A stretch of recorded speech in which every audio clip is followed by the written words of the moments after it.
Can President Biden maintain his support for Israel and convince dejected Muslims and Arab Americans that he is worth supporting in 2024? Let's get perspective now from Edward Ahmed Mitchell. He's the National Deputy Director of the Council of American Islamic Relations. Good to have you in studio. Thank you for having me. Let me start with this video that Congresswoman Rashida Tlaib posted overnight online, in which she says that the country is not with the president here.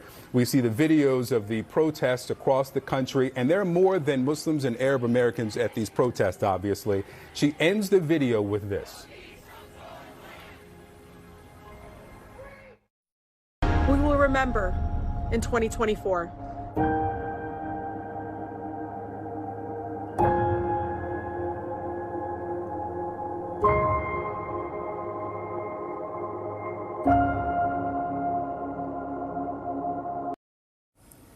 The accusation that the president is supporting genocide, is that what you believe? Look, I've been speaking to Muslim Americans across the country as well as Arab Americans, and disappointment does not begin to describe what the community is feeling. I'm hearing anger, disbelief, even disgust. The American Muslim community is seeing video footage of children being pulled out of the rubble, ambulances being blown up, marketplaces being targeted, and then they're seeing President Biden saying that Israel just has the right to defend itself with very little qualification to that, and even questioning the Palestinian death toll. So we have seen immense anger in the American Muslim community over the past 3 weeks, and unless the president calls for a ceasefire, I think that anger is only going to grow. And so calling for the ceasefire, that would appease is the wrong word, but satisfy a large number of Muslims and Arab Americans, even if Netanyahu does not instate one. Look, 9,000 people have been killed in Gaza, most of them civilians, women and children. Those lives cannot be brought back. So the damage is done. But for the president to continue supporting what Benjamin Netanyahu's far-right government is doing, while these images of violence continue to come out, it's just untenable.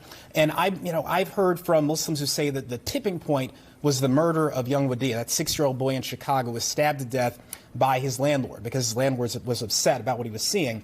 There's a feeling that President Biden has been dehumanizing the American Muslim community, Palestinians overseas, and that has contributed to this atmosphere we're seeing of Islamophobia, just unleashed like it was 10 years ago. Let's listen to a leader in Minnesota talking about his dissatisfaction with the president. Let's play that.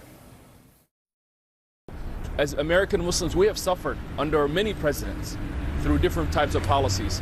But this particular is a big red line. We believe by not electing Biden and him losing, it will reset the political discourse on the American Muslim vote. Okay, so two parts of that. The president is often heard saying that do not compare me to the Almighty, compare me to the alternative. The alternative is likely Donald Trump.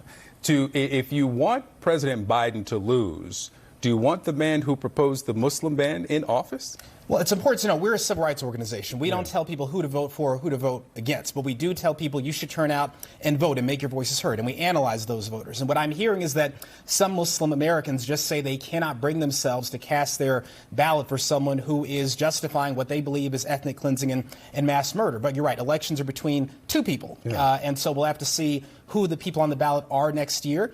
But I would just emphasize, if people keep seeing these images of people dying and being killed, civilians, all bets are off in 2024. I have no idea what's going to happen. I know we're going to tell people to turn out to vote. It'll be up to them who to vote for. And I think there's going to be a surprise for major political parties next year. Also, in this poll from the Arab American Institute, they found that not only are people who responded not in support of the president, they have left the party. They're no longer affiliating themselves with the Democratic Party. It's the lowest number since, I believe, 1996 when they started this. We've seen only a few demographic political realignments in history. Black voters leaving the Republican Party in the 1960s. We've also seen Asian American voters in the late 90s, the early aughts, moving away from Republicans as well. Is this that moment for Muslims and Arab Americans, you believe? It's important to know that Muslims actually have changed their political allegiance. Back in 2000, many American Muslims voted for George W. Bush. And then when he went to war with Iraq and unleashed Islamophobia, they switched to the Democratic Party. Is it possible we're going to see an alignment back to the Republican Party? I'd be surprised by that, given how hostile some Republican leaders are to Muslims. I think you might see the independent vote rising in 2024.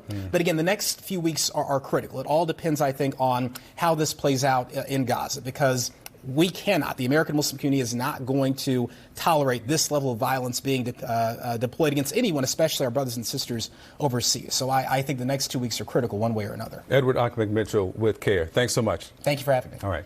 Cornell